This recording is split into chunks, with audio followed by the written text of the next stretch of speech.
미국이 백기를 들었습니다. 15년간 120억 달러를 쏟아부었습니다. 결과는 실패였습니다. 나토는 70년 원칙을 버리고 한국에 맞췄습니다. 대통령은 한국 기업에 직접 머리를 숙였습니다. 국무부 극비 보고서에 충격적인 결론이 담겼습니다. 한국과 경쟁하지 마십시오. 따라잡는 건 불가능합니다. 세계 1위 국가가 작은 반도 국가 앞에 무릎 꿇은 이유, 그 전말을 지금 공개합니다. 시작하기 전 구독과 좋아요, 그리고 대한민국 화이팅 댓글로 한국을 응원해주세요. 지하 3층. 일반인은 존재조차 모르는 공간입니다. 국무부 본관 지하에 위치한 이 브리핑룸은 창문이 없습니다. 형광등 불빛만이 차갑게 내려앉는 곳이죠. 벽면을 가득 채운 방음제가 모든 소리를 삼켜버립니다. 이곳에서 나눈 대화는 밖으로 새어나가지 않습니다. 그래서 이 방을 침묵의 방이라고 부릅니다. 저는 데니얼 윈터스입니다. 국무부 정보조사국 선임분석관이죠. CIA에서 15년, 국무부로 옮겨서 10년, 도합 25년간 국가안보와 관련된 분석 보고서를 작성해왔습니다. 동아시아 공급망 안보가 제 전문 분야입니다. 오늘은 특별한 날이었습니다. 3개월간의 조사 결과를 발표하는 날이었으니까요. 그것도 미국 정부 핵심 부처의 고위 관료 12명 앞에서 말입니다. 브리핑룸 문이 열렸습니다. 첫 번째로 들어온 사람은 로버트 첸이었습니다. 상무부 차관보죠. 중국계 미국인으로 이번 프로젝트의 실질적인 발주자였습니다. 그의 표정은 늘 그렇듯 차가웠습니다. 저와 눈이 마주치자 고개를 살짝 끄덕였죠. 인사라기보다는 확인에 가까웠습니다. 그 뒤로 사람들이 줄줄이 들어왔습니다. 캐서린 밀러 국방부 정책차관이 두 번째였습니다. 회색 정장을 입은 그녀는 항상 맨 앞자리에 앉습니다. 메모광으로 유명하죠. 오늘도 어김없이 두꺼운 노트를 들고 있었습니다. 제임스 오코너 재무부 국제 담당 차관보가 세 번째로 들어왔습니다. 월스트리트 출신답게 모든 걸 돈으로 환산하는 사람이죠. 그는 들어오자마자 시계부터 확인했습니다. 마이클 톰슨 에너지부 차관보, 사라 존슨 NSC 보좌관, 윌리엄 박 CIA 경제분석관, 리처드 데이비스 무역대표부 부대표, 한 명씩 들어올 때마다 방 안의 공기가 무거워졌습니다. 마지막으로 엘리자베스 워커 백악관 경제보좌관이 들어왔습니다. 그녀가 착석하자 문이 닫혔습니다. 철컥 하는 잠금 소리가 브리핑룸에 울려 퍼졌죠. 12명. 미국 경제 안보의 핵심 인물들이 한자리에 모인 겁니다. 저는 잠시 그들을 둘러봤습니다. 누구 하나 편안한 표정이 없었습니다. 3개월 전 백악관에서 내려온 지시 때문이었죠. 한국 의존도를 50% 줄여라. 단순한 문장이었습니다. 하지만 그 무게는 결코 가볍지 않았죠. 저는 천천히 연단으로 걸어갔습니다. 심장이 조금 빨리 뛰었습니다. 25년간 수백 건의 보고서를 작성했지만 오늘 같은 보고는 처음이었으니까요. 스크린에 첫 슬라이드가 떴습니다. 한국 공급망 의존도 분석 보고서. 저는 깊게 숨을 들이마셨습니다. 3개월간의 조사 결과를 보고드리겠습니다. 12쌍의 눈이 저를 향했습니다. 결론부터 말씀드리겠습니다. 저는 일부러 뜸을 들였습니다. 2초, 3초. 침묵이 방을 가득 채웠습니다. 그리고 말했습니다. 불가능합니다. 순간 브리핑룸이 얼어붙었습니다. 로버트 첸의 눈썹이 꿈틀했습니다. 제임스 오코너는 펜을 놓았죠. 사라 존스는 메모하던 손을 멈췄습니다. 뭐라고요? 로버트 첸이 먼저 입을 열었습니다. 그의 목소리는 낮았지만 날카로웠습니다. 불가능하다고 하셨습니까? 윈터스 분석관? 저는 고개를 끄덕였습니다. 네. 한국 의존도를 50% 줄이는 것은 불가능합니다. 웅성거림이 퍼졌습니다. 누군가 헛기침을 했고 누군가는 의자를 삐걱거렸습니다. 아니, 잠깐만요. 제임스 오코너가 손을 들었습니다. 우리가 3개월 동안 예산을 쓴 게 불가능하다는 결론 하나 듣자고 쓴 겁니까? 그의 목소리에 분노가 묻어났습니다. 충분히 이해할 수 있었습니다. 저도 3개월 전엔 그렇게 생각했으니까요. 오코너 차관보님의 심정을 충분히 이해합니다. 저는 담담하게 대답했습니다. 하지만 제가 왜 이런 결론에 도달했는지 지금부터 설명드리겠습니다. 로버트 첸이 팔짱을 꼈습니다. 그의 표정은 명백했습니다. 설득해 보시지라는 표정이었죠. 저는 슬라이드를 넘겼습니다. 하지만 그 전에 3개월 전으로 돌아가야 할 것 같습니다. 이 모든 게 어떻게 시작됐는지부터 말씀드려야 하니까요. 3개월 전 백악관 웨스트윙. 저는 긴급 호출을 받았습니다. 국무부 사무실에서 백악관까지 차로 10분 거리입니다. 하지만 그날따라 워싱턴 D.C.의 교통은 막혀 있었죠. 20분이 걸렸습니다. 도착했을 때 이미 주요 인물들은 자리에 앉아 있었습니다. NSC 보좌관이 브리핑을 시작했습니다. 중국과의 긴장이 고조되고 있습니다. 그건 누구나 아는 사실이었습니다.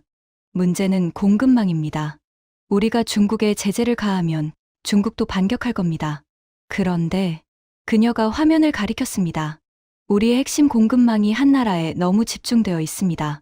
화면에 세계 지도가 떴습니다. 붉은색으로 표시된 국가가 하나 있었습니다. 대한민국. 반도체 핵심 공정, 배터리, 디스플레이, 조선, 방산. NSC 보좌관이 나열했습니다. 이 모든 분야에서 한국 의존도가 지나치게 높습니다. 저는 속으로 고개를 끄덕였습니다. 틀린 말이 아니었으니까요. 그래서 결정이 내려졌습니다. 그녀가 저를 바라봤습니다. 윈터스 분석관, 당신에게 특별 임무를 부여합니다. 저는 자세를 바로 했습니다. 한국 의존도를 50% 줄일 수 있는 방안을 분석해 주십시오.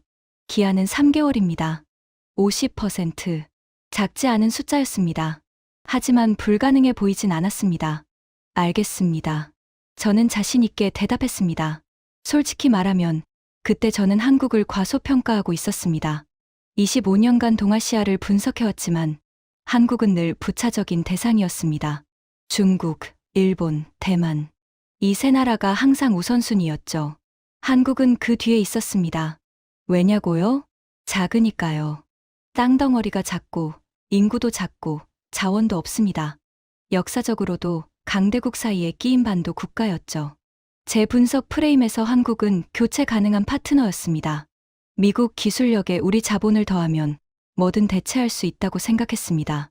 그래서 조사를 시작할 때 저는 낙관적이었습니다. 3개월이면 충분하다. 대안을 찾으면 그만이다. 한국이 뭐 대단하다고. 이게 당시 제 생각이었습니다.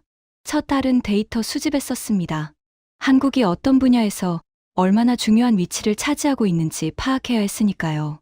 상무부, 에너지부, 국방부, 각 부처에서 관련 자료를 받았습니다. 자료를 펼쳐놓고 저는 처음으로 이상함을 느꼈습니다. 생각보다 많았습니다. 반도체 후공정 핵심 장비의 63%가 한국에서 왔습니다. 고순도 희토류 정제 기술은 한국이 세계 1위였죠. 전기차 배터리 핵심 소재의 71%가 한국 기업 손에 있었습니다. 방산 분야는 더 심각했습니다. 155mm 포탄 생산량에서 한국은 미국의 8배였죠. 저는 손으로 이마를 짚었습니다. 이거 생각보다 복잡한데. 두 번째 달부터 대안 탐색을 시작했습니다. 미국 내 생산시설, 동맹국 공장, 심지어 인도와 베트남까지. 한국을 대체할 수 있는 옵션을 전부 조사했습니다. 결과는 처참했습니다. 미국 내 시설은 규모가 턱없이 부족했습니다. 일본은 기술은 있지만 속도가 느렸죠. 대만은 중국 리스크가 오히려 더 컸습니다. 인도와 베트남은 아직 10년은 더 필요했습니다. 하나씩 탈락시킬 때마다 저는 점점 불안해졌습니다. 세 번째 달, 저는 마지막 카드를 꺼냈습니다. 돈으로 해결하자. 미국 정부가 직접 투자해서 시설을 짓고 한국 인력을 데려오고 기술을 이전받으면 되지 않겠습니까? 자본주의 국가에서 돈으로 안 되는 건 없으니까요. 저는 구체적인 비용을 산출하기 시작했습니다. 고순도 정제시설 건설 180억 달러, 인력 양성 프로그램 15억 달러, 기술 이전 협상 40억 달러, 생산 라인 구축 200억 달러, 합계 435억 달러. 적은 돈은 아니었지만 불가능한 금액도 아니었습니다.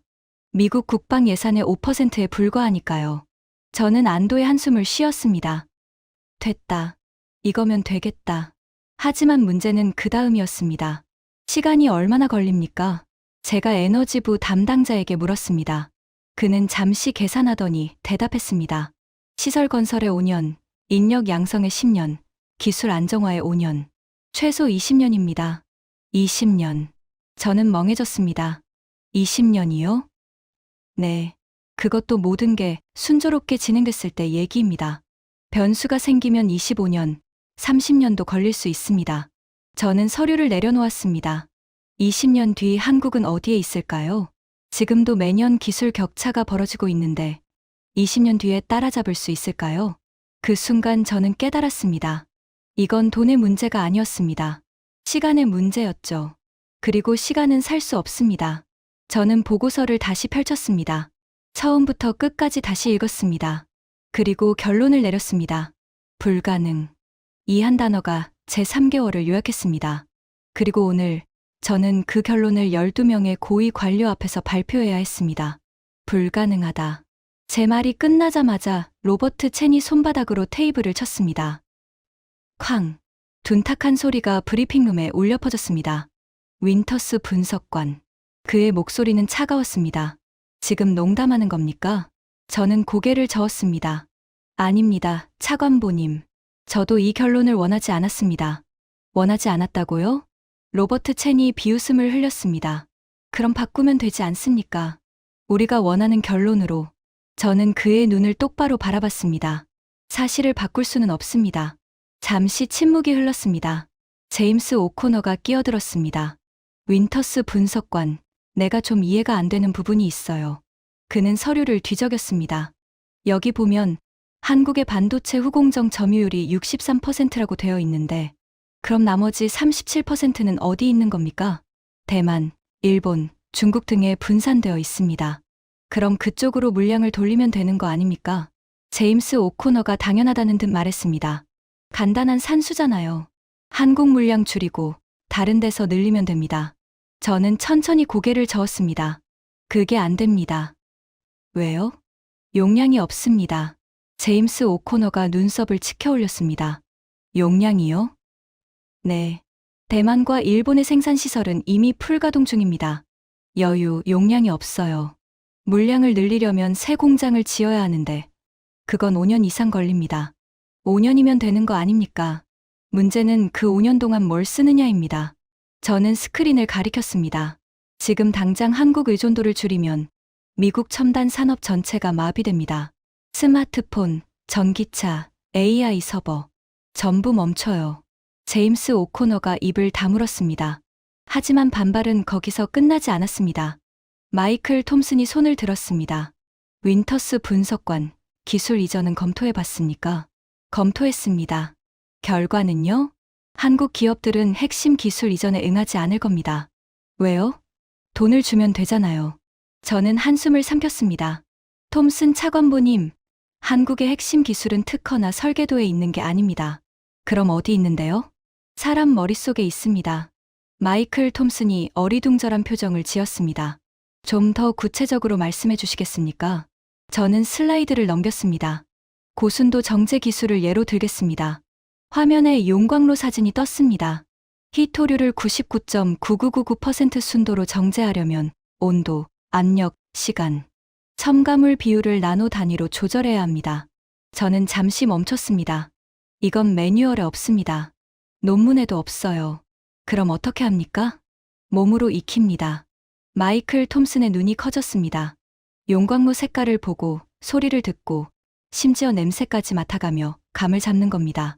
30년, 40년 경력의 기술자들이 그렇게 합니다. 저는 목소리를 낮췄습니다. 이 감각은 학교에서 안 가르쳐요. 책에도 안 나옵니다. 수십 년간 현장에서 실패하고 배우면서 몸에 새기는 겁니다. 브리핑룸이 조용해졌습니다. 사라 존슨이 처음으로 입을 열었습니다. 윈터스 분석관, 그럼 그 기술자들을 데려오면 되는 거 아닙니까? 해봤습니다. 해봤다고요? 네. 미국 기업들이 한국 기술자들에게 연봉 3배를 제시했습니다. 결과는요? 저는 쓴웃음을 지었습니다. 100명 넘게 데려왔습니다. 그럼 됐잖아요. 아닙니다. 사라 존슨이 고개를 갸웃했습니다. 왜요? 빠져나간 자리에 새 인력이 바로 채워졌습니다. 새 인력이요? 네. 한국은 매년 수천 명의 기술자를 양성합니다. 한두 명이 빠져나가도 시스템이 흔들리지 않아요. 저는 한 발짝 앞으로 나갔습니다. 우리가 사람을 데려온 건 맞습니다. 하지만 시스템은 못 데려왔어요. 그리고 진짜 기술은 사람이 아니라 시스템에 있습니다.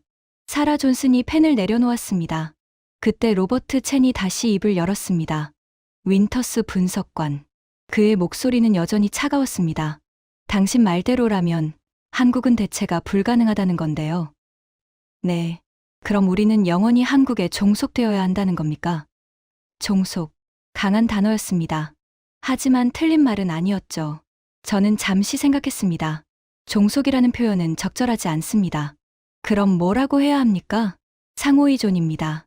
로버트 첸이 코웃음을 쳤습니다. 미국이 한국의 상호의존이라고요? 세계 1위 국가가? 저는 그의 눈을 똑바로 바라봤습니다. 차관보님, 1위라는 타이틀이 모든 분야에서 1위라는 뜻은 아닙니다. 로버트 첸의 눈빛이 흔들렸습니다. 지금 뭐라고 하셨습니까? 우리가 군사력 1위인 건 맞습니다. GDP 1위인 것도 맞아요. 하지만 제조업 공급망에서는 다릅니다. 저는 스크린을 가리켰습니다.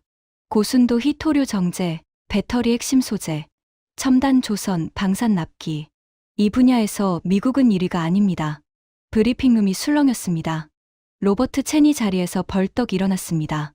윈터스 분석관. 그의 목소리가 높아졌습니다. 지금 미국을 모욕하는 겁니까? 저는 고개를 저었습니다. 아닙니다. 사실을 말씀드리는 겁니다. 사실이라고요? 네. 제가 3개월간 조사한 사실입니다.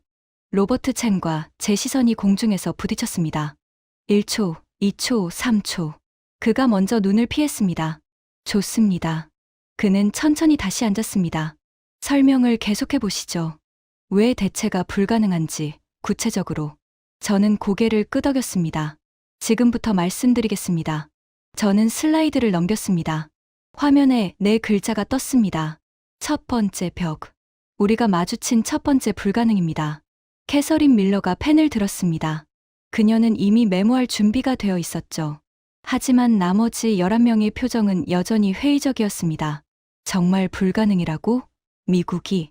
그들의 눈빛이 그렇게 말하고 있었습니다. 저는 속으로 생각했습니다. 좋아. 그럼 직접 보여드리지. 3개월간 제가 겪은 절망을 이 방에 있는 모든 사람이 느끼게 해주겠다고요. 저는 다음 슬라이드로 넘어갔습니다. 화면에 거대한 용광로 사진이 떴습니다. 붉은 빛이 타오르는 그 안에서 금속이 녹아내리고 있었죠. 온도계는 섭씨 1200도를 가리키고 있었습니다. 이게 뭔지 아십니까? 저는 청중을 둘러봤습니다. 마이클 톰슨이 대답했습니다. 정제시설 아닙니까? 히토류 정제하는. 맞습니다. 저는 고개를 끄덕였습니다. 정확히는 고순도 히토류 정제시설입니다. 이 사진은 네바다주에 있는 미국 시설이에요. 제임스 오코너가 끼어들었습니다. 미국에도 정제시설이 있잖아요. 그럼 한국 없이도 되는 거 아닙니까? 저는 쓴웃음을 지었습니다. 그게 첫 번째 벽입니다. 슬라이드가 바뀌었습니다. 화면에 두 개의 숫자가 나란히 떴습니다. 95% vs 99.9999%. 왼쪽이 미국 시설의 순도입니다. 오른쪽이 한국 시설의 순도예요. 로버트 첸이 손을 들었습니다. 4% 차이 아닙니까? 그게 뭐 대수라고. 저는 그의 말을 기다렸다는 듯 고개를 끄덕였습니다. 차관보님, 4%가 아닙니다. 뭐라고요? 99.9999%와 95%의 차이는 4%가 아닙니다. 불량률로 환산하면 5만 배 차이입니다. 브리핑룸이 술렁였습니다. 5만 배요? 사라 존슨이 되물었습니다. 네. 반도체에 들어가는 히토류는 불순물이 0.0001%만 섞여도 칩이 망가집니다. 95% 순도로는 첨단 반도체를 만들 수 없어요. 저는 슬라이드를 넘겼습니다. 미국은 이 문제를 해결하려고 15년간 노력했습니다. 화면에 숫자들이 나열됐습니다. 투자액 120억 달러, 연구 인력 2,400명, 참여 기업 47개, 기간 15년. 결과가 어떻게 됐는지 아십니까? 아무도 대답하지 않았습니다. 순도 95%에서 멈췄습니다. 15년 전이나 지금이나 똑같아요. 제임스 오코너가 이마를 찌푸렸습니다. 120억 달러를 쓰고도요? 네. 말이 안 되잖아요. 돈을 더 쓰면 되는 거 아닙니까? 저는 고개를 저었습니다. 오코너 차관보님, 이건 돈의 문제가 아닙니다. 그럼 뭐가 문제입니까? 저는 잠시 숨을 고르고 대답했습니다. 손끝의 문제입니다. 회의실이 조용해졌습니다. 무슨 뜻입니까? 캐서린 밀러가 물었습니다. 그녀의 펜이 멈춰 있었습니다. 고순도 정제는 기계가 하는 게 아닙니다. 저는 천천히 설명하기 시작했습니다. 온도를 0.5도만 올려도 결과가 달라집니다. 압력을 0.1% 바꿔도 순도가 변해요. 첨가물 투입 타이밍이 0.3초 어긋나도 불순물이 섞입니다. 저는 손가락을 들어 보였습니다. 이 미세한 조절을 누가 합니까? 기계가 아닙니다. 사람이 합니다. 마이클 톰슨이 끼어들었습니다. 요즘은 AI로 자동화하지 않습니까? 해봤습니다. 결과는요? 실패했습니다. 마이클 톰슨의 표정이 굳어졌습니다. AI가 왜 실패합니까? 변수가 너무 많아서요. 저는 슬라이드를 넘겼습니다. 용광로 내부 사진이 떴습니다. 용광로 안에서는 매 순간 수백 개의 변수가 동시에 움직입니다. 온도, 압력, 습도, 원료의 상태, 외부 기온까지. AI는 이걸 학습하려면 수십만 번의 데이터가 필요해요. 저는 잠시 멈췄습니다. 한국 기술자들은 이걸 60년간 몸으로 익혔습니다. 60년. 그 숫자가 공중에 떠다니는 것 같았습니다. 60년이요? 사라 존슨이 되물었습니다. 네. 한국의 고순도, 정제 기술은 1960년대부터 축적되기 시작했습니다. 60년 넘게 매일매일 수천 번 실패하면서 쌓아온 노하우예요. 저는 청중을 둘러봤습니다. 용광로 색깔만 봐도 온도를 압니다. 소리만 들어도 압력을 알아요. 냄새만 맡아도 불순물이 섞였는지 압니다. 이게 60년 경력 기술자의 감각입니다. 로버트 첸이 팔짱을 꼈습니다. 그럼 그 기술자들을 데려오면 되는 거 아닙니까? 저는 그가 그 질문을 하길 기다렸습니다. 해봤습니다. 해봤다고요? 네. 3년 전 미국 정제 업체들이 한국 기술자들에게 연봉 3배를 제시했습니다. 제임스 오코너가 눈을 빛냈습니다. 3배면 상당한데요. 결과는요? 127명이 이직했습니다. 그럼 됐잖아요. 아닙니다. 제임스 오코너의 표정이 굳어졌습니다. 왜요? 저는 천천히 대답했습니다. 127명이 빠진 자리에 새로운 인력이 채워졌습니다. 6개월 만에요. 6개월이요? 네. 한국은 매년 수천 명의 정제 기술자를 양성합니다. 대학, 직업학교, 기업 연수 프로그램까지 시스템이 돌아가고 있어요. 저는 목소리를 낮췄습니다. 우리가 데려온 건 사람입니다. 하지만 시스템은 못 데려왔어요. 그리고 진짜 기술은 사람이 아니라 시스템에 있습니다. 브리핑룸이 조용해졌습니다. 캐서린 밀러가 천천히 메모했습니다. 그녀의 표정이 달라져 있었습니다. 처음에 회의적인 눈빛이 사라지고 뭔가 심각한 걸 인지한 표정이었죠. 하지만 로버트 첸은 여전히 고개를 저었습니다. 윈터스 분석관, 인정하기 어렵군요. 15년이면 충분히 따라잡을 수 있는 시간 아닙니까? 저는 그의 눈을 똑바로 바라봤습니다. 차관보님, 15년은 시작에 불과합니다. 무슨 뜻입니까? 한국은 60년을 투자했습니다. 우리가 15년을 더 투자해도 여전히 45년 뒤예요. 그리고 그 15년 동안 한국도 멈춰 있지 않습니다. 로버트 첸의 입이 굳게 다물어졌습니다. 격차는 좁혀지는 게 아닙니다. 벌어지고 있어요. 저는 슬라이드를 넘겼습니다. 이게 첫 번째 벽입니다. 시간을 살 수 없다는 벽이죠. 화면에 새로운 제목이 떴습니다. 두 번째 벽. 하지만 이건 시작에 불과합니다. 저는 청중의 표정을 살폈습니다. 몇몇은 이미 불안해 보였습니다. 두 번째 벽은 더 높습니다. 속도 얘기를 해보겠습니다. 저는 새로운 슬라이드를 띄웠습니다. 화면에 전차 사진이 나타났습니다. K2 흑표 전차였죠. 이 전차 아십니까? 마이클 톰슨이 대답했습니다. 한국 전차 아닙니까? K2. 맞습니다. 그런데 이 전차가 왜 중요한지 아십니까? 아무도 대답하지 않았습니다. 저는 슬라이드를 넘겼습니다. 화면에 두 나라의 국기가 나란히 떴습니다. 한국과 폴란드. 3년 전 폴란드가 전차를 구매하려고 했습니다. 유럽에서 가장 큰 규모의 전차 도입 계획이었죠. 저는 잠시 멈췄습니다. 후보는 두 개였습니다. 독일의 레오파드 2와 한국의 K2. 제임스 오코너가 끼어들었습니다. 당연히 독일 거 샀겠죠. 레오파드 2가 세계 최고 전차 아닙니까? 저는 고개를 저었습니다. 폴란드는 한국을 선택했습니다. 뭐라고요? 회의실이 술렁였습니다. 왜요? 독일 전차가 더 좋지 않습니까? 마이클 톰슨이 물었습니다. 성능은 비슷합니다. 어떤 면에서는 독일이 앞서고 어떤 면에서는 한국이 앞서죠. 하지만 결정적인 차이가 있었습니다. 저는 슬라이드를 넘겼습니다. 화면에 두 개의 숫자가 떴습니다. 350대 vs 40대. 이게 뭔지 아십니까? 아무도 대답하지 않았습니다. 연간 생산량입니다. 왼쪽이 한국, 오른쪽이 독일이에요. 40대요? 사라 존슨이 놀란 표정을 지었습니다. 네. 독일은 1년에 40대밖에 못 만듭니다. 한국은 350대를 만들어요. 로버트 첸이 끼어들었습니다. 그건 단순히 공장 크기 문제 아닙니까?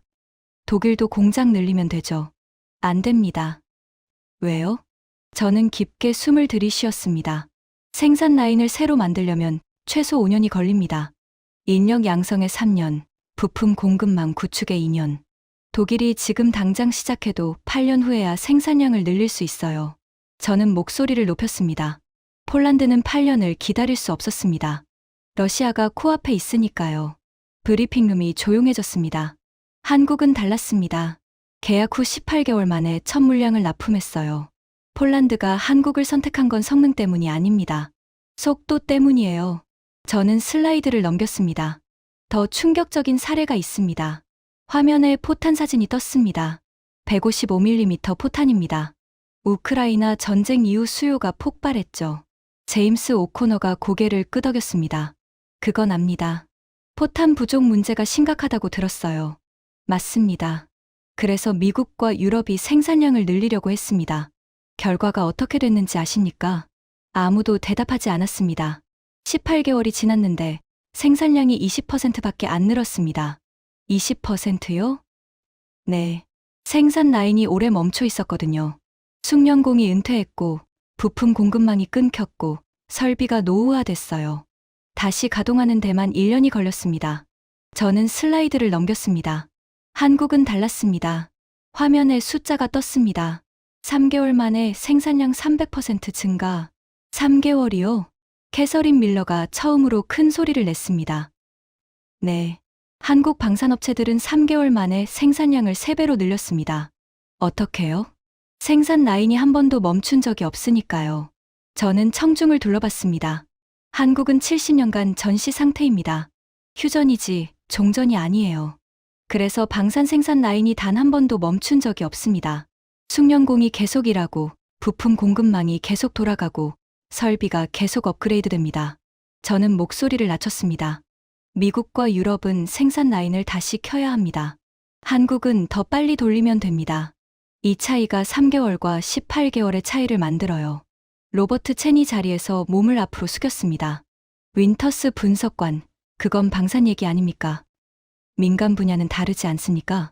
저는 기다렸다는 듯 고개를 끄덕였습니다. 좋은 지적입니다. 민간 분야 사례를 보여드리죠. 슬라이드가 바뀌었습니다. 화면에 거대한 전력 설비 사진이 떴습니다. 이건 뭔지 아십니까? 마이클 톰슨이 대답했습니다. 변전 설비 아닙니까? 전력망 안정화 장치. 맞습니다. 신재생 에너지가 늘면서 전력망 안정화 장치 수요가 폭발하고 있습니다. 저는 슬라이드를 넘겼습니다. 태양광, 풍력은 발전량이 들쭉날쭉합니다. 구름 끼면 뚝 떨어지고 바람 불면 확 올라가죠. 이걸 그대로 전력망에 연결하면 어떻게 될까요? 사라 존슨이 대답했습니다. 전력망이 불안정해지겠죠. 네. 최악의 경우 대규모 정전이 발생합니다. 그래서 안정화 장치가 필수예요. 저는 슬라이드를 넘겼습니다. 문제는 납기입니다. 화면에 두 개의 숫자가 떴습니다. 5개월 vs 4년. 왼쪽이 한국 업체, 오른쪽이 유럽 업체입니다. 4년이요? 제임스 오코너가 눈을 크게 떴습니다. 네. 유럽 업체에 주문하면 4년을 기다려야 합니다. 한국 업체는 5개월이면 납품해요. 왜 이렇게 차이가 납니까? 저는 깊게 한숨을 쉬었습니다. 같은 이유입니다. 유럽은 주문이 들어오면 생산 라인을 구성해야 합니다. 한국은 이미 돌아가고 있어요. 저는 청중을 둘러봤습니다. 지금 전 세계 신재생 에너지 프로젝트들이 한국 업체 납기에 맞춰 일정을 잡고 있습니다. 한국이 5개월 걸리니까 프로젝트 일정이 5개월 기준으로 짜이는 거예요. 로버트 첸이 끼어들었습니다. 그럼 한국 업체 용량이 차면 어떻게 됩니다? 기다려야죠. 기다리라고요? 네. 유럽 업체 4년 기다리느니 한국 업체 대기 명단에 이름 올리고 1년 기다리는 게 낫습니다. 로버트 첸의 입이 굳게 다물어졌습니다. 저는 슬라이드를 넘겼습니다. 이게 두 번째 벽입니다. 속도를 살 수 없다는 벽이죠. 화면에 문장이 떴습니다. 시간은 돈으로 살 수 없다. 속도는 하루아침에 만들어지지 않는다. 저는 청중을 천천히 둘러봤습니다. 120억 달러를 써도 순도를 못 올렸습니다. 그건 시간의 문제였어요. 8년을 투자해도 생산 속도를 못 따라잡습니다. 그것도 시간의 문제죠. 저는 목소리를 낮췄습니다. 한국이 가진 건 기술이 아닙니다. 시간입니다. 그리고 시간은 절대 살 수 없어요. 브리핑룸이 무거운 침묵에 잠겼습니다. 캐서린 밀러가 손을 들었습니다. 윈터스 분석관, 질문이 있습니다. 네. 한국은 왜 이렇게 됐습니까? 다른 나라들은 왜 안 그런 거죠? 저는 그녀의 질문을 기다리고 있었습니다.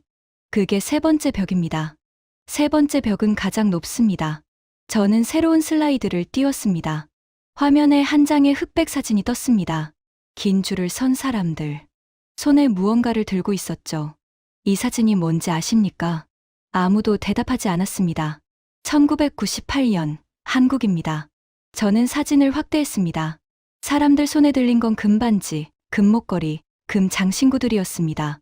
외환위기 당시 한국 국민들이 자발적으로 금을 내놓았습니다. 국가 부채를 갚기 위해서요. 사라 존슨이 고개를 갸웃했습니다. 자발적으로요? 네.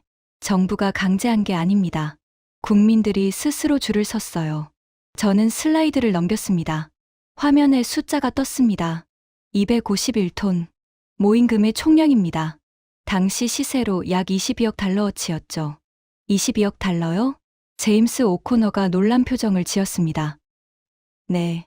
국민들이 자발적으로 22억 달러를 내놓은 겁니다. 저는 청중을 둘러봤습니다. 여러분, 미국에서 이게 가능합니까? 아무도 대답하지 않았습니다. 솔직히 말씀드리면 불가능합니다. 미국에서 정부가 금 내놓으세요라고 하면 어떻게 될까요? 폭동이 일어날 겁니다. 정부 불신, 음모론, 시위. 그게 정상적인 반응이에요. 저는 목소리를 낮췄습니다. 한국은 달랐습니다. 위기가 오니까 전 국민이 하나로 뭉쳤어요. 방관자가 없었습니다. 관찰자도 없었죠. 전부 참여자였습니다. 로버트 첸이 끼어들었습니다. 그건 특수한 상황 아닙니까? 외환 위기라는 극단적 상황이었으니까요. 저는 고개를 저었습니다. 특수한 상황이 아닙니다. 반복되는 패턴이에요. 슬라이드가 바뀌었습니다. 화면에 연표가 떴습니다. 1950년 전쟁 3년 만에 휴전, 즉시 재건 시작. 1961년 쿠데타 경제 개발 5개년 계획.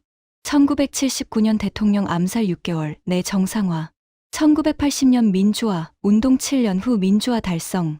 1997년 외환 위기 3년 만에 IMF 조기 상환. 2008년 금융위기 1년 내 회복. 2020년 팬데믹 세계 최초 대규모 검사 시스템. 보십시오. 저는 연표를 가리켰습니다.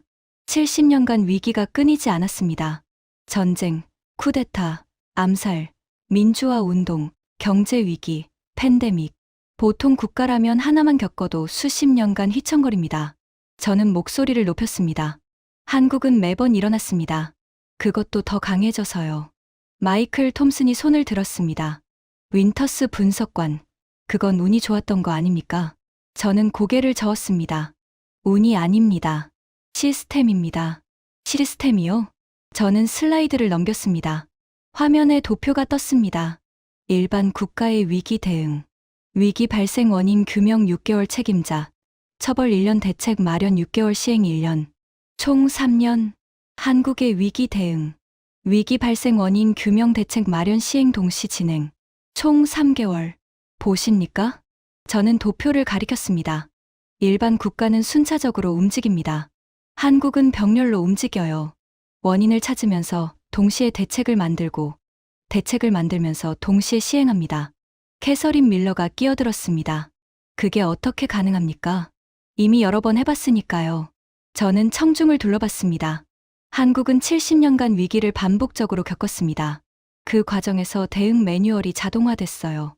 머리로 생각할 필요가 없습니다. 몸이 기억하니까요. 저는 잠시 멈췄습니다. 2020년 팬데믹 때를 기억하십니까? 사라 존슨이 고개를 끄덕였습니다. 네. 미국이 한참 혼란스러울 때였죠. 맞습니다. 미국은 봉쇄냐 개방이냐로 몇 달을 싸웠습니다. 검사 시스템 구축에만 반년이 걸렸죠. 저는 슬라이드를 넘겼습니다. 한국은 2주 만에 대규모 검사 시스템을 가동했습니다. 2주요? 제임스 오코너가 놀란 표정을 지었습니다. 네. 드라이브스루 검사소, 추적 앱, 격리 시스템. 전부 2주 안에 구축됐어요.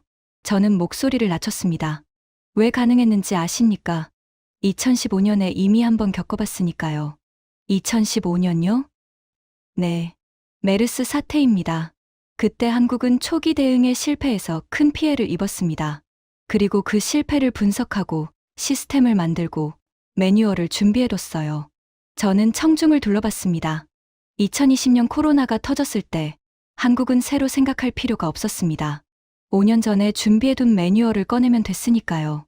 로버트 첸이 끼어들었습니다.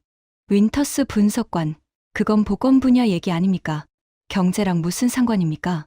저는 그의 눈을 똑바로 바라봤습니다. 완전히 같은 원리입니다. 무슨 뜻이죠? 위기 대응 능력은 분야를 가리지 않습니다. 저는 슬라이드를 넘겼습니다. 위기가 오면 여러 부서가 동시에 움직여야 합니다. 이게 반복되면 협업 능력이 올라갑니다. 협업 능력이 올라가면 복잡한 공정도 관리할 수 있게 돼요. 복잡한 공정을 관리할 수 있으면 납기를 맞출 수 있습니다. 저는 도표를 가리켰습니다. 위기 대응 능력 협업, 능력 공정관리 납기 준수 산업 경쟁력. 한국 제조업이 빠른 이유가 뭔지 아십니까? 기술이 좋아서만이 아닙니다. 위기 대응을 너무 많이 해서 협업이 자동화됐기 때문이에요. 브리핑룸이 조용해졌습니다. 캐서린 밀러가 천천히 말했습니다. 그러니까 한국의 경쟁력은 기술이 아니라 시스템이라는 말씀이십니까? 저는 고개를 끄덕였습니다. 맞습니다. 그리고 시스템은 복제할 수 없습니다. 왜요? 시스템은 경험에서 나오니까요. 한국은 70년간 위기를 겪으며 시스템을 만들었습니다. 다른 나라가 같은 시스템을 갖추려면 같은 경험을 해야 해요. 저는 목소리를 낮췄습니다. 그런데 아무도 전쟁과 위기를 경험하고 싶어 하지 않죠. 브리핑룸에 무거운 침묵이 흘렀습니다. 저는 슬라이드를 넘겼습니다. 이게 세 번째 벽입니다. 경험을 살 수 없다는 벽이죠. 화면에 문장이 떴습니다. 시간을 살 수 없다. 속도를 살 수 없다. 경험을 살 수 없다. 그래서 한국을 대체할 수 없다. 저는 잠시 멈췄습니다. 여기까지가 제 분석의 이성적인 부분입니다. 캐서린 밀러가 고개를 갸웃했습니다. 이성적인 부분이라고요? 다른 부분도 있습니까? 저는 천천히 고개를 끄덕였습니다. 네. 개인적인 이야기를 하나 해도 될까요? 회의실이 조용해졌습니다. 1978년이었습니다. 저는 슬라이드를 끄고 청중을 바라봤습니다. 제가 12살 때였죠. 브리핑룸의 분위기가 달라졌습니다. 데이터와 수치로 가득 찼던 공기가 갑자기 개인적인 것으로 바뀌었죠. 제 아버지는 반도체 엔지니어였습니다. 저는 천천히 말을 이었습니다. 캘리포니아 실리콘밸리, 그 이름이 막 불리기 시작할 때였어요. 아버지는 페어차일드 반도체에서 일했습니다. 미국 반도체 산업의 요람이었죠. 제임스 오코너가 고개를 끄덕였습니다. 페어차일드라는 이름은 업계에서 전설이니까요. 어느 날 저녁이었습니다. 아버지가 평소와 달리 일찍 퇴근하셨어요. 거실 소파에 앉아 한참을 멍하니 창밖을 보셨죠. 저는 잠시 숨을 고르고 말을 이었습니다. 저는 궁금해서 여쭤봤습니다. 아빠, 무슨 생각해요? 저는 그날의 기억을 떠올렸습니다. 47년 전 캘리포니아의 저녁 햇살이 아버지의 얼굴을 비추던 그 순간, 아버지가 저를 바라보셨습니다. 그리고 이렇게 말씀하셨어요. 저는 목소리를 가다듬었습니다. 데니, 너 한국이라는 나라 아니? 저는 고개를 저었습니다. 12살짜리가 한국을 알 리가 없었죠. 아버지가 말씀하셨습니다. 아시아에 있는 작은 나라야. 전쟁이 끝난 지 25년밖에 안 됐고 아직 가난한 나라지. 저는 잠시 멈췄습니다. 그리고 아버지가 이상한 말씀을 하셨어요. 브리핑룸이 숨을 죽였습니다. 아들아, 앞으로 50년 동안 미국이 정말 경계해야 할 나라는 중국이 아니라 한국이다. 저는 청중을 둘러봤습니다. 저는 웃었습니다. 한국이 뭔데요? 지도에서 찾기도 힘든 나라잖아요. 아버지가 농담하시는 줄 알았어요. 저는 쓴웃음을 지었습니다. 아버지가 고개를 저으셨습니다. 농담이 아니야. 오늘 회사에서 한국 엔지니어들을 만났거든. 저는 목소리를 낮췄습니다. 아버지 회사에서 한국 기술자들을 연수생으로 받았던 모양입니다. 3개월짜리 프로그램이었죠. 아버지가 말씀하셨어요. 그 사람들 눈빛이 달라. 미국 엔지니어들은 퇴근 시간만 기다려. 한국 엔지니어들은 퇴근 시간이 지나도 안 가. 밤새 실험하고 아침에 다시 출근해. 저는 잠시 멈췄습니다. 저는 물었습니다. 그게 왜 무서워요? 아버지가 대답하셨습니다. 저 정도 배고픔은 이길 수 없어. 저 사람들은 실패해도 다시 일어나. 우리는 실패하면 포기하거든. 저는 숨을 깊게 들이마셨습니다. 12살짜리한테는 무슨 말인지 몰랐습니다. 그냥 아버지가 회사에서 스트레스 받으신 줄 알았어요. 저는 청중을 바라봤습니다. 캐서린 밀러의 눈이 촉촉해져 있었습니다. 아버지는 3년 후에 돌아가셨습니다. 심장마비였어요. 갑작스러웠죠. 브리핑룸이 완전히 조용해졌습니다. 장례식 날, 저는 아버지의 서재를 정리했습니다. 책상 서랍에서 노트 한 권을 발견했어요. 저는 주머니에서 낡은 노트를 꺼냈습니다. 모서리가 닳고 표지가 바랜 노트였습니다. 이겁니다. 저는 노트를 들어보였습니다. 아버지의 업무 노트예요. 마지막 페이지에 뭐라고 적혀 있는지 아십니까? 아무도 말하지 않았습니다. 저는 노트를 펼쳤습니다. 한국을 주시하라. 그들의 배고픔은 우리의 풍요를 이길 것이다. 저는 노트를 덮었습니다. 47년 전에 쓴 글입니다. 저는 청중을 둘러봤습니다. 저는 25년간 이 분야에서 일하면서 아버지의 말씀을 잊고 있었습니다. 한국은 늘 부차적인 분석 대상이었으니까요. 저는 목소리를 떨었습니다. 3개월 전 이 조사를 시작하면서 아버지의 노트를 다시 꺼냈습니다. 저는 노트를 가슴에 안았습니다. 그리고 깨달았습니다. 저는 잠시 말을 멈췄습니다. 목이 메어왔습니다. 아버지가 맞았습니다. 브리핑룸에 침묵이 흘렀습니다. 47년 전 아버지는 이미 보셨던 겁니다. 한국 엔지니어들의 눈빛에서, 그들의 집요함에서, 절대 포기하지 않는 정신에서. 저는 숨을 깊게 들이쉬었습니다. 저는 그걸 못 봤습니다. 25년간 데이터만 보느라 정작 중요한 걸 놓쳤어요. 캐서린 밀러가 손수건을 꺼냈습니다. 그녀의 눈가가 젖어 있었습니다. 아버지가 살아 계셨다면 뭐라고 하셨을까요? 저는 노트를 내려다봤습니다. 아마 이렇게 말씀하셨을 겁니다. 그것 봐, 내가 뭘 했어. 저는 쓴웃음을 지었습니다. 저는 오늘 47년 만에 아버지께 사과드립니다. 아버지 말씀을 비웃어서 죄송합니다. 저는 고개를 들었습니다. 그리고 이 자리에 계신 여러분께 말씀드립니다. 브리핑룸이 숨을 죽였습니다. 한국을 과소평가하지 마십시오. 저는 한 명 한 명을 바라봤습니다. 저도 과소평가했습니다. 25년간 그랬어요. 그리고 3개월간의 조사 끝에 깨달았습니다. 저는 목소리를 높였습니다. 우리가 틀렸습니다. 처음부터 끝까지. 로버트 첸이 입을 열었습니다. 윈터스 분석관. 그의 목소리가 평소와 달랐습니다. 차가움이 사라지고 뭔가 무거운 것이 느껴졌습니다. 계속하십시오. 저는 고개를 끄덕였습니다. 감사합니다. 이제 마지막 부분을 말씀드리겠습니다. 저는 슬라이드를 다시 켰습니다. 한국이 왜 불편한 나라인지, 그 진짜 이유를요. 한국이 왜 불편한 나라인지 말씀드리겠습니다. 저는 새로운 슬라이드를 띄웠습니다. 화면에 세 단어가 떴습니다. 예측 불가, 통제 불가, 대체 불가. 이 세 가지가 동시에 해당되는 나라가 지구상에 몇 개나 있을까요? 아무도 대답하지 않았습니다. 하나입니다. 한국뿐이에요. 로버트 첸이 손을 들었습니다. 윈터스 분석관, 예측 불가라는 게 무슨 뜻입니까? 동맹국인데요. 저는 고개를 끄덕였습니다. 좋은 질문입니다. 동맹이라는 건 우리 편이라는 뜻이죠. 하지만 우리 편이라고 해서 예측 가능한 건 아닙니다. 저는 슬라이드를 넘겼습니다. 지난해 반도체 수출 통제 사례를 보시죠. 화면에 뉴스 헤드라인들이 떴습니다. 미국이 중국의 반도체 수출 통제를 강화했습니다.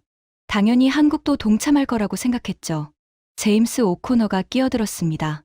동참했잖아요. 일부만요. 일부요?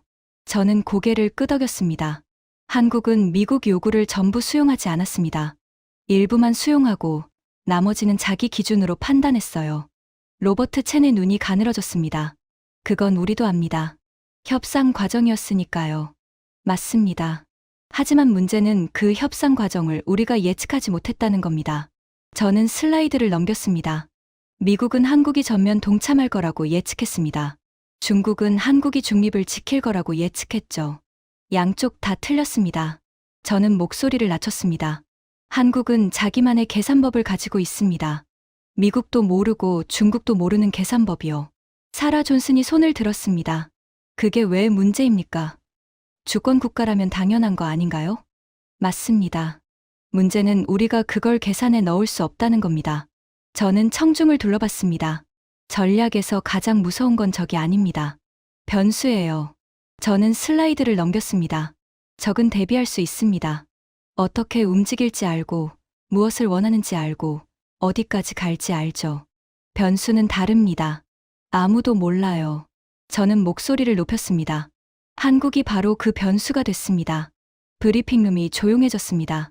더 구체적인 사례를 보여드리죠. 저는 슬라이드를 넘겼습니다. 화면에 나토 로고가 떴습니다. 나토 포탄 규격 사건 아십니까? 마이클 톰슨이 대답했습니다. 155mm 포탄 규격 얘기 말씀하시는 겁니까? 맞습니다. 저는 슬라이드를 넘겼습니다. 나토는 70년간 단 한 번도 표준 규격을 바꾼 적이 없습니다.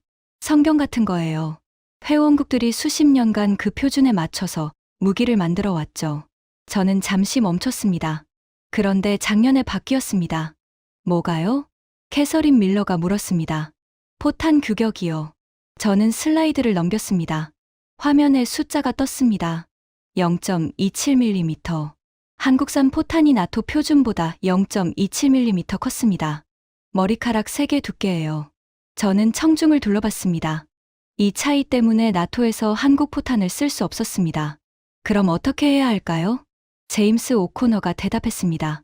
한국 보고 규격 맞추라고 하면 되죠.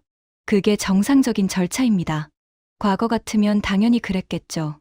저는 목소리를 낮췄습니다. 그런데 나토가 자기 규격을 바꿨습니다. 브리핑룸이 술렁였습니다. 70년 역사상 처음입니다. 로버트 첸이 몸을 앞으로 숙였습니다. 왜요? 왜 나토가 양보한 겁니까? 저는 그의 눈을 똑바로 바라봤습니다. 한국 포탄이 필요했으니까요. 저는 슬라이드를 넘겼습니다. 우크라이나 전쟁 이후 서방은 포탄이 바닥났습니다. 생산 능력이 없었어요. 미국, 독일, 프랑스 전부 합쳐도 한국의 3분의 1밖에 안 됩니다. 저는 목소리를 높였습니다. 나토는 선택해야 했습니다. 70년 원칙을 지키고 포탄 없이 싸우거나 원칙을 버리고 한국 포탄을 쓰거나. 저는 잠시 멈췄습니다. 결과는 아시잖아요. 브리핑룸이 완전히 조용해졌습니다. 규칙을 바꿨다는 건 이미 힘의 방향이 바뀌었다는 뜻입니다. 저는 슬라이드를 넘겼습니다. 마지막 사례 하나만 더 보여드리겠습니다. 화면에 백악관 사진이 떴습니다. 대통령님의 한국 방문 기억하십니까? 엘리자베스 워커가 처음으로 입을 열었습니다. 기억합니다. 삼성 반도체 공장을 방문하셨죠? 맞습니다. 저는 그녀를 바라봤습니다. 워커 보좌관님, 그 방문의 진짜 목적이 뭐였는지 아십니까? 엘리자베스 워커가 잠시 망설였습니다. 동맹 강화 아니었습니까? 저는 고개를 저었습니다. 부탁하러 가신 겁니다. 브리핑룸이 다시 술렁였습니다. 미국 대통령이 해외 기업 공장에 직접 가는 건 극히 이례적입니다. 격이 안 맞다고 생각하니까요. 저는 목소리를 낮췄습니다. 그런데 한국 기업 공장은 가셨습니다. 왜일까요? 아무도 대답하지 않았습니다. 제발 미국에 투자해달라고 부탁하러 가신 겁니다. 직접 가서 머리 숙이신 거예요. 저는 청중을 둘러봤습니다. 미국 대통령이 한국 기업의 머리를 숙였습니다. 이게 지금 벌어지고 있는 현실입니다. 로버트 첸의 얼굴이 굳어졌습니다. 더 이상 반박하지 않았습니다. 저는 슬라이드를 넘겼습니다. 화면에 세 문장이 떴습니다. 나토가 한국에 맞췄다. 대통령이 한국 기업의 머리 숙였다. 세계가 한국 속도에 맞춰 움직인다. 저는 목소리를 높였습니다. 이게 불편한 나라의 의미입니다. 저는 청중을 한 명씩 바라봤습니다. 우리는 한국을 무시하고 싶습니다. 작은 나라니까, 자원도 없으니까, 우리가 만들어준 나라니까. 저는 목소리를 낮췄습니다. 하지만 무시할 수가 없습니다. 한국 없이는 아무것도 안 되니까요. 저는 슬라이드를 넘겼습니다. 그래서 불편한 겁니다. 인정하기 싫은데 인정할 수밖에 없으니까요. 브리핑룸에 무거운 침묵이 흘렀습니다. 저는 마지막 슬라이드를 띄웠습니다. 최종 권고안. 이제 제 결론을 말씀드리겠습니다. 제 최종 권고안입니다. 저는 청중을 천천히 둘러봤습니다. 12쌍의 눈이 저를 바라보고 있었습니다. 3시간 전과는 완전히 다른 눈빛이었죠. 회의와 반감 대신 무언가 무거운 것을 받아들인 표정이었습니다. 저는 깊게 숨을 들이마셨습니다. 한국과 경쟁하지 마십시오. 브리핑룸이 숨을 죽였습니다. 따라잡으려 하지 마십시오. 저는 목소리를 낮췄습니다. 그건 불가능합니다. 저는 슬라이드를 넘겼습니다. 화면에 숫자들이 나열됐습니다. 정제 기술 격차 60년, 생산 속도 격차 최소 15년, 위기 대응 시스템 복제 불가. 우리가 지금부터 전력을 다해도 20년 후에 따라잡을 수 있을까요? 저는 고개를 저었습니다. 없습니다. 20년 후에도 격차는 벌어져 있을 겁니다. 한국도 그 20년 동안 멈춰 있지 않을 테니까요. 제임스 오코너가 손을 들었습니다. 그럼 우리는 뭘 해야 합니까? 저는 그를 바라봤습니다. 경쟁 대신 협력하십시오. 협력이요? 네. 한국을 이기려 하지 말고 함께 가십시오. 저는 슬라이드를 넘겼습니다. 한국은 적이 아닙니다. 동맹입니다. 세계에서 가장 가치 있는 동맹이에요. 저는 목소리를 높였습니다. 우리가 가지지 못한 걸 한국이 가지고 있습니다. 시간, 속도, 경험. 이걸 빼앗을 순 없습니다. 하지만 함께 쓸 수는 있어요. 저는 청중을 둘러봤습니다. 한국의 제조 능력과 미국의 시장, 한국의 속도와 미국의 자본, 한국의 기술과 미국의 네트워크. 이걸 결합하면 어떻게 될까요? 저는 잠시 멈췄습니다. 세계 어느 나라도 못 이깁니다. 중국도, 유럽도, 일본도. 로버트 첸이 천천히 입을 열었습니다. 윈터스 분석관. 그의 목소리가 달라져 있었습니다. 3시간 전에 차가움이 사라지고 뭔가 진지한 것이 묻어났습니다. 질문이 있습니다. 네. 당신은 이게 좌절이라고 생각합니까? 아니면 희망이라고 생각합니까? 저는 그 질문을 기다리고 있었습니다.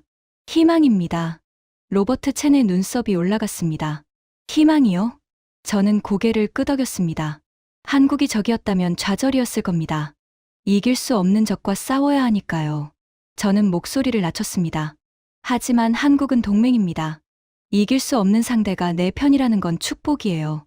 저는 청중을 둘러봤습니다. 우리가 할 일은 간단합니다. 경쟁자가 아니라 파트너로 대하는 겁니다. 빼앗으려 하지 말고 함께 나누는 겁니다. 저는 슬라이드를 넘겼습니다. 그게 제 최종 권고안입니다. 화면에 한 문장이 떴습니다. 경쟁을 포기하라. 협력을 선택하라. 브리핑룸에 긴 침묵이 흘렀습니다. 캐서린 밀러가 먼저 입을 열었습니다. 윈터스 분석관, 훌륭한 보고서였습니다. 그녀의 목소리가 떨렸습니다. 눈가가 여전히 촉촉했죠. 아버지분께서 자랑스러워 하셨을 겁니다. 저는 고개를 숙였습니다. 감사합니다. 제임스 오코너가 말했습니다. 솔직히 처음엔 화가 났습니다. 불가능하다는 말을 듣고 싶지 않았으니까요. 그가 쓴웃음을 지었습니다. 하지만 인정해야겠군요. 우리가 틀렸습니다. 사라 존슨, 마이클 톰슨, 윌리엄 박. 한 명씩 고개를 끄덕였습니다. 마지막으로 로버트 첸이 입을 열었습니다. 윈터스 분석관. 그가 자리에서 일어났습니다. 3시간 전, 저는 당신을 의심했습니다. 불가능하다는 결론을 받아들일 수 없었으니까요. 그가 저를 똑바로 바라봤습니다. 지금은 다릅니다. 그가 손을 내밀었습니다. 동의합니다. 경쟁을 포기하고 협력을 선택해야 합니다. 저는 그의 손을 잡았습니다. 감사합니다, 차관보님. 엘리자베스 워커가 자리에서 일어났습니다. 윈터스 분석관, 이 보고서는 백악관에 직접 전달하겠습니다. 그녀가 저를 바라봤습니다. 대통령께서 직접 들으셔야 할 내용입니다. 저는 고개를 숙였습니다. 영광입니다. 브리핑이 끝났습니다. 사람들이 하나둘 일어나 악수를 나눴습니다. 3시간 전에 차가운 분위기는 온데간데 없었죠. 저는 연단에 홀로 서서 아버지의 노트를 바라봤습니다. 47년 전 아버지가 쓴 글. 한국을 주시하라. 그들의 배고픔은 우리의 풍요를 이길 것이다. 저는 속으로 중얼거렸습니다. 아버지, 맞으셨어요. 지하 3층 브리핑룸을 나서며 저는 생각했습니다. 강대국은 인정하지 않습니다. 먼저 두려워할 뿐이죠. 그리고 지금 미국은 두려워하고 있습니다. 작은 반도 국가 하나를. 하지만 두려움은 나쁜 게 아닙니다. 두려움은 존중의 시작이니까요. 세계는 한국을 과소평가했습니다. 70년간 무시하고 얕보고 대체 가능하다고 생각했죠. 하지만 이제 과소평가할 여유조차 없어졌습니다. 한국이 멈추면 세계가 멈춥니다. 한국이 방향을 바꾸면 세계가 흔들립니다. 한국이 속도를 높이면 세계가 따라가야 합니다. 이건 더 이상 가능성이 아닙니다. 현실입니다. 저는 엘리베이터를 타며 창밖을 바라봤습니다. 워싱턴 D.C.의 하늘이 붉게 물들어 있었습니다. 해가 지고 있었죠. 어딘가에서 새로운 해가 뜨고 있을 겁니다. 아마 한국에서. 지금까지 미국 국무부 브리핑룸에서 공개된 충격적인 보고서 이야기였습니다. 대한민국의 저력을 세계가 인정하고 있습니다. 이 자랑스러운 이야기를 주변에 널리 공유해 주세요. 작은 관심이 큰 자부심을 만듭니다. 구독과 좋아요도 부탁드립니다. 지금까지 감동날다였습니다. 감사합니다.